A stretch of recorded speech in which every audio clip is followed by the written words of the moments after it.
As many of you know, the Melbourne Storm were caught breaching the salary cap between 2006 and 2010. It is referred to as one of the largest scandals in Australian sporting history.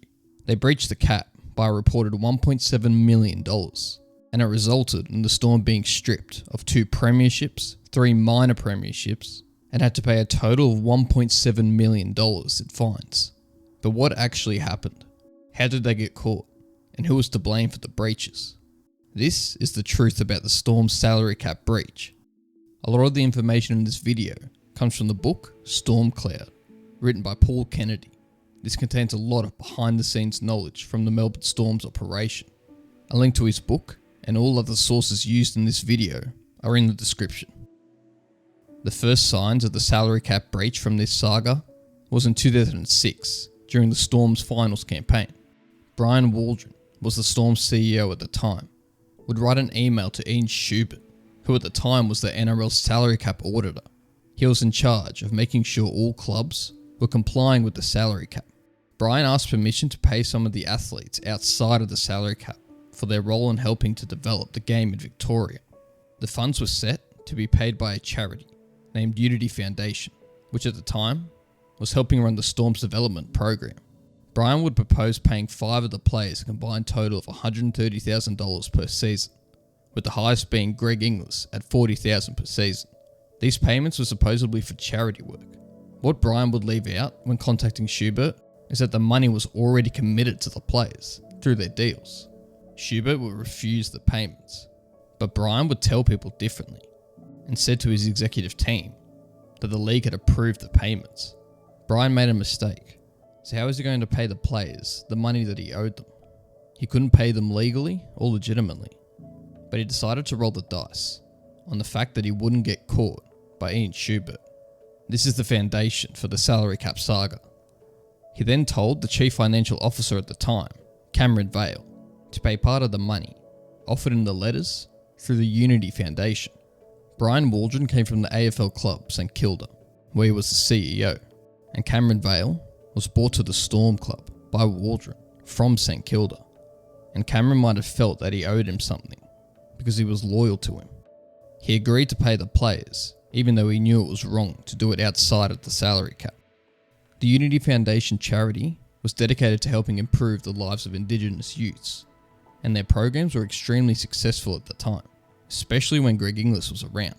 During 2006 and 2007, many of the Storm players were involved in foundation activities, but after 2007, the Storm would stop working with the charity. Peter King, who was the chief executive at Unity Foundation, paid all the players who had worked on their programs for a total of $134,000 over the 2-year period, and this money came through the Storm's accounts and was written down as donations. It's important to note that the salary cap at the start of the saga in 2006 was $3.6 million, slowly increasing to 2010, where it sat at $4.1 million. So keep this in mind when hearing about payments for players that are worth thousands of dollars. Cameron Vale would end up finding a discrepancy with one of the Storm's players' contracts. A player came to see Cameron regarding the financial side of his contract and believed he had been cut short. Cameron would then show the player his NRL contract. The player would then say, "That's not the contract. Look at my letter of offer." Cameron had not seen the letter of offer before. He was surprised that the letter of offer was different to the player's NRL contract, but didn't think much of it, and assumed it was a mistake, and made phone calls and corrected the problem. But as time went on in 2007, Cameron ended up finding out several other letters of offers that didn't match the NRL contract. Additionally, there was other letters that hanged over the Storm, which included third-party agreements, with one of them for Cameron Smith, between 2006 and 2009.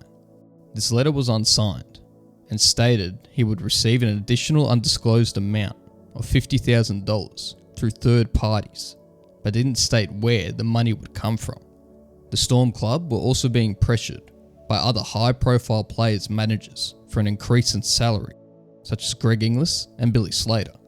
Inglis's management wanted it raised by $150,000 in 2007 and $140,000 in 2008.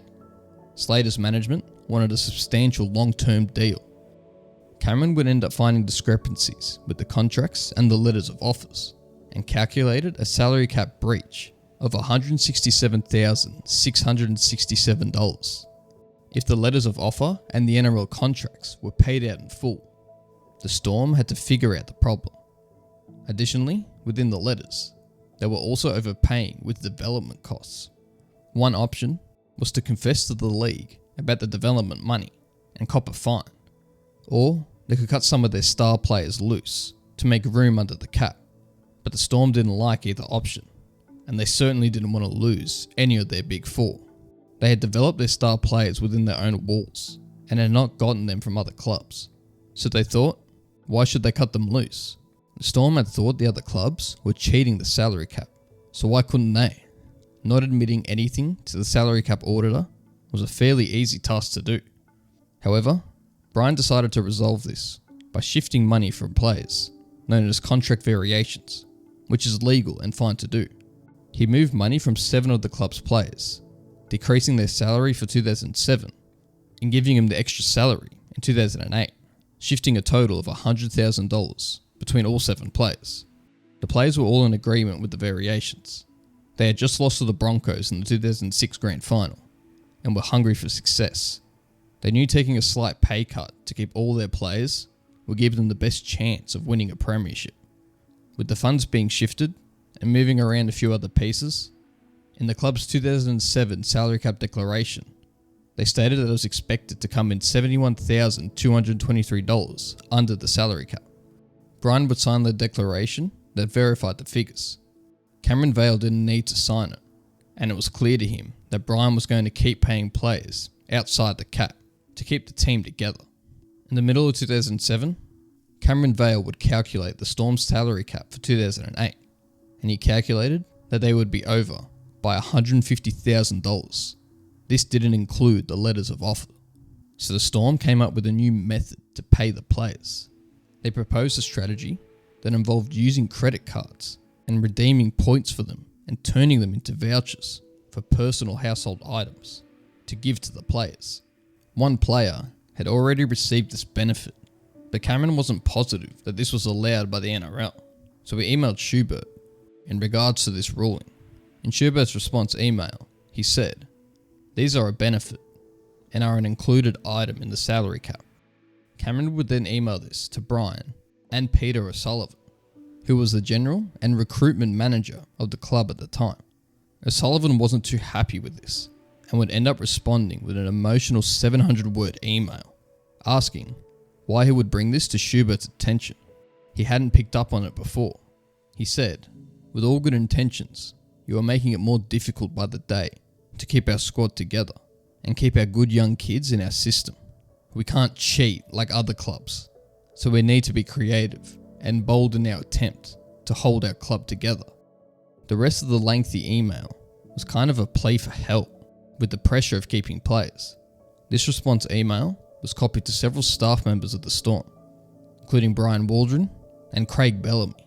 After Cameron read the long email and saw it was sent to several other staff members, he was angry and responded rather quickly. His short but precise email included, "Because of the unprofessional and gutless way you approached the issue, we now have a major effing problem." Cameron would hope for further support from Brian, as he trusted him and knew him for several years. But Cameron would be on his own for this brief email dispute. After working at the Storm, O'Sullivan has worked with several other clubs, including the Sydney Roosters, where in 2006 he would be indefinitely banned from the NRL. He was forced to explain why the former brothel owner and notorious gambler, Eddie Hayson, had deposited over $750,000 into his tab account over the past decade. It was also revealed that he deliberately hid the full payments and third-party deals from 2 of the Roosters players. But since then, he was granted approval by the NRL to work as the recruitment manager for the Warriors and is now at Newcastle and is set to help overhaul the roster. While his involvement at Melbourne and with Eddie Hayson are questionable, he is highly regarded as a recruitment manager. Within the working office at Melbourne, there was something that everyone disliked, and that was Brian's relationship with Trish Medwell. Along with Cameron, Trish also worked with Brian at St Kilda and moved with him to the Storm club. She would receive favourable treatment, she would rapidly receive promotions, and even received a BMW as part of a salary package back when she worked under Brian at St Kilda. And similar treatment would start to occur at the Storm. The pair were suspected of having an affair together, but they would deny their relationship. At this time, Brian was a married man. One day, Cameron Vale went to pick up Brian from his house to take them to a meeting. What he saw shocked him. He saw 2 work vehicles in the driveway. He was one of the only people that actually believed Brian when he said he didn't have a relationship with Medwell. Cameron and Brian were more than co-workers. They were good friends. Cameron writes the number plate of the other vehicle down and matches it in the company records back at work. This ultimately changed Cameron's view on Brian. He no longer felt like he could fully trust him. He no longer felt like he needed to be loyal to him. Just before the 2008 salary declaration, the Storm were facing a similar problem from before. They were going to surpass the cap by $300,000 if nothing changed. They came up with a plan to shift payments again from several players, including Greg Inglis and Billy Slater. While the players were still absorbing the 2007 Grand Final win, the office didn't want to produce this proposal face to face, so they delivered the notices for the variations through the players' pigeonholes.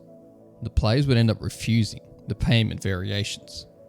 Shortly after, Cameron would meet with a company, McManus Presents. They are an entertainment service provider. They host functions and set up match day music and the overall production experience.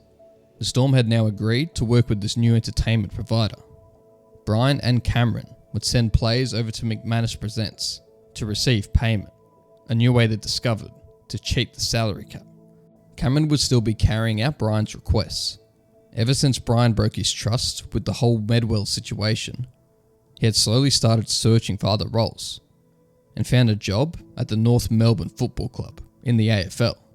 Cameron would tell Brian he was leaving during this period. Brian didn't try to convince him to stay. He just asked for one thing: to help with the salary cap.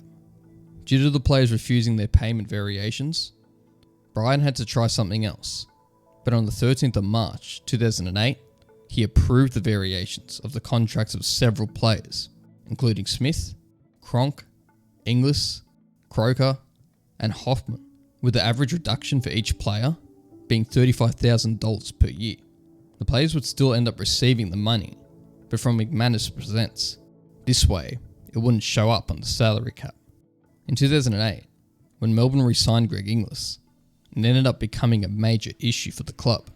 Melbourne knew keeping him would mean an increase in salary. Brian set up a meeting with Inglis and his manager, Alan Gainey, to discuss the contract. In the meeting, the manager would ask for a package of $550,000 a season, and Brian agreed to this, but stated that the package would have to include payments via third parties. As the meeting progressed and it was almost wrapping up, Greg Inglis asked Brian if there was a possibility to get a boat for his dad. Then Brian said, "I'll get you in contract with someone. When you are ready, they can sort you out. A maximum of $30,000.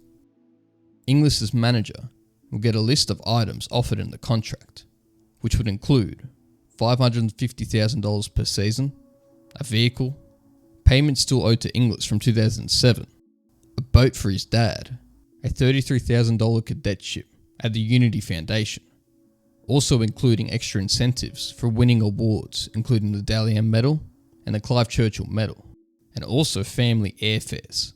At a separate time later on, when they were finalising the extension to Inglis's contract, some things had changed. Brian still wanted to pay Inglis the full amount of $550,000, including extras, but wanted to separate all the fees. Brian wanted to write up the NRL contract for Inglis as $400,000 a season, and you guessed it, this was a way to cheat the salary cap. Gainey had an idea that Brian had no intention of telling the league the full extent of the deal with Greg Inglis. Gainey was worried that Inglis would be short-handed and not paid out in full for the deal, as it was not uncommon for the third-party payments to be unpaid. So, they met up again to discuss the contract. Brian claimed that he was continuously talking with the NRL claiming they wanted to assist to keep Greg Inglis in the game. At the time, there were talks of him swapping codes. Brian said he would be going after additional sponsors to secure the third-party payments. Gainey still didn't see how the contract would be registered with the NRL and asked for a written document that was agreed by the Storm board. Brian would agree to this. Brian wrote a document stating, "I make this offer in my capacity as CEO of the Melbourne Storm and acknowledge that this agreement is binding." It turned out that this offer was against the rules of the NRL.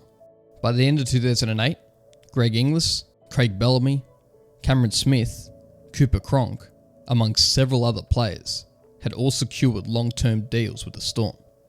Ryan Hoffman was the next player to be signed at the start of 2009, with some of the deal to be paid outside of the salary cap. Brian also made another signing, and that was for Matt Hansen as an executive at the Storm.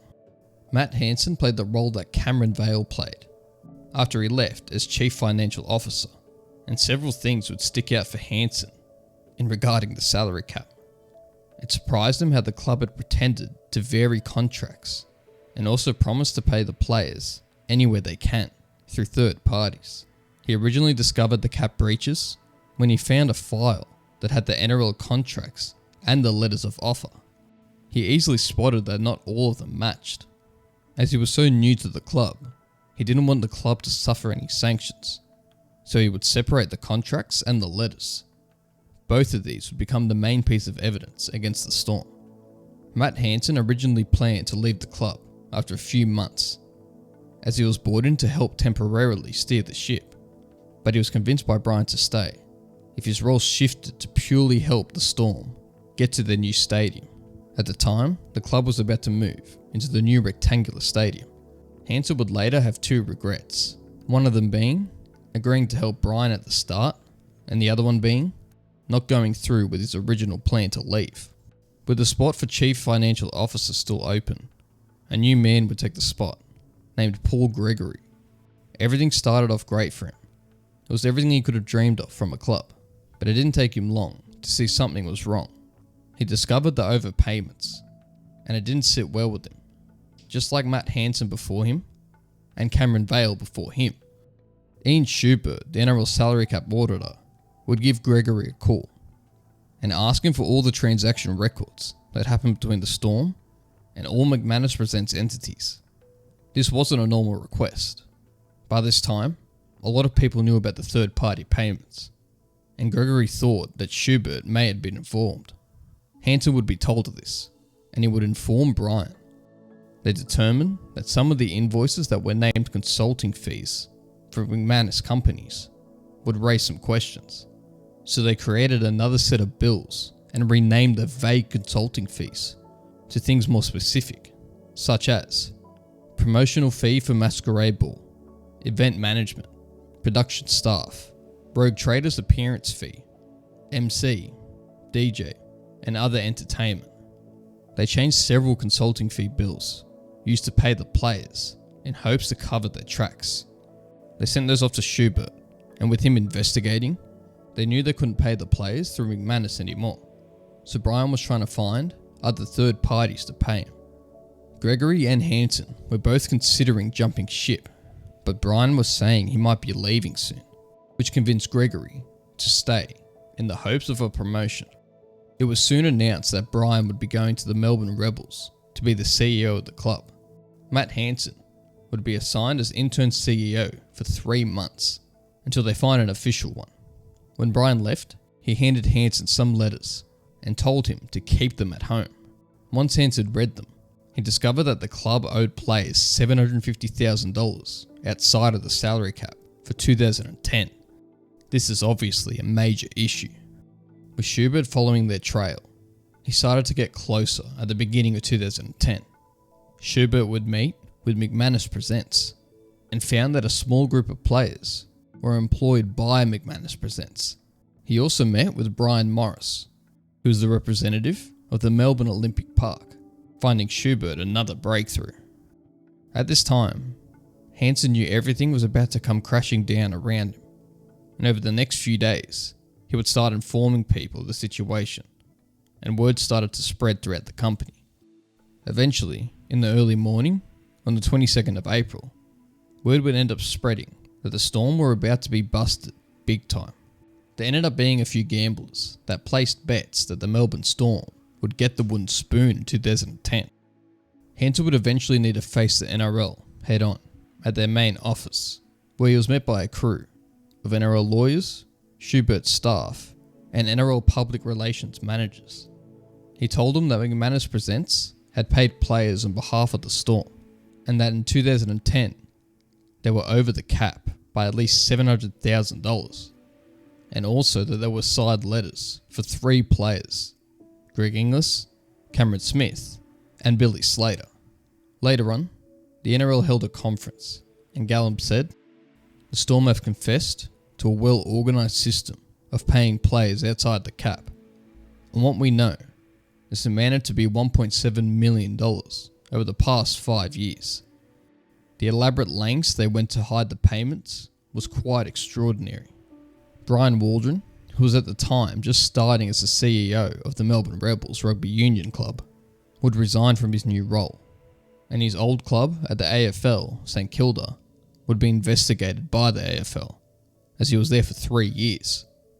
The AFL found nothing. Brian would remain silent on the matter for several years, until eventually 5 years later, in 2015, he spoke publicly on the breach. "I take full accountability for my role. As CEO, I ran an organisation that did some things that were wrong and outside the rules of the game, and we pushed the boundaries. There were circumstances that led to that initially, but that is no excuse, and you can't make excuses for what we did. I think we felt we had no other option." Brian would deny that the club breached the cap by the amount reported by the NRL, saying, "The levels that they said we breached the cap by were false. I know the truth, we breached the cap. But did we go through 150 miles an hour or 75 miles an hour in a 60 zone? That is irrelevant to the fact that we breached the cap. However, were we successful because we breached the cap? We were successful because we had an amazing culture run by great people. And I'm not talking about myself, but the rest of the business." What's interesting is that Brian would deny that there were 2 sets of books being kept, saying, "We weren't that big an organisation. We didn't run 2 sets of books. I wasn't there the day a second set of books was supposedly found. But from my understanding, there was never a second set of books found. What was apparently handed to the NRL auditor was certain contracts and arrangements with players that were different to what he lodged with the NRL." After the breaches were announced publicly, David Gallup announced the penalties the Storm would face. The Melbourne Storm would be stripped of their 2007 and 2009 premierships, and 3 minor premierships in 2006, 2007 and 2008. And they would also be stripped of the 2010 World Club Challenge title. They received a fine totaling at $1.7 million, which consisted of $1.1 million in NRL prize money, which had been given equally to the other 15 clubs in the competition, $89,000 in the prize money in the World Club Challenge, which was then given to the Leeds Rhinos, and they would also receive the maximum penalty for breaching the salary cap, which was $500,000. The club would also have their premiership points taken off them that they had received in 2010, and would compete for the rest of the year without gaining any premiership points, resulting them to finish last on the table. Additionally, the club would also be told to reduce their payroll by over $1 million to meet the salary cap for the 2011 season, and if they failed to do so, it would result in the club being suspended from the 2011 season. With Brian Waldron, Matt Hansen, Philip Gregory all having direct involvement, there's also the former Chief Financial Officer, Cameron Vale, who had been involved. After the news broke, he was suspected to be involved in the breaches and could have possibly been the whistleblower. Cameron said to the media directly after the breaches went public, "During my time at the Melbourne Storm, I never engaged in fraudulent behaviour. I welcome an ensuing investigation and will cooperate fully with the NRL and auditors, as I have absolutely nothing to hide. I strongly object to being branded as a whistleblower, as the only contact I have had with the NRL has been at its instigation. I have not acted unlawfully and am willing to assist in any way necessary. It is still not known who the whistleblower is, the person who originally opened Pandora's box. There is a lot of speculation, but it is likely to be one of the Storm staff members. Thanks for watching. If you enjoyed, be sure to like the video. And if you're new here, consider subscribing. I post videos like this twice a week. And if you want to watch another one, click one of the videos on screen.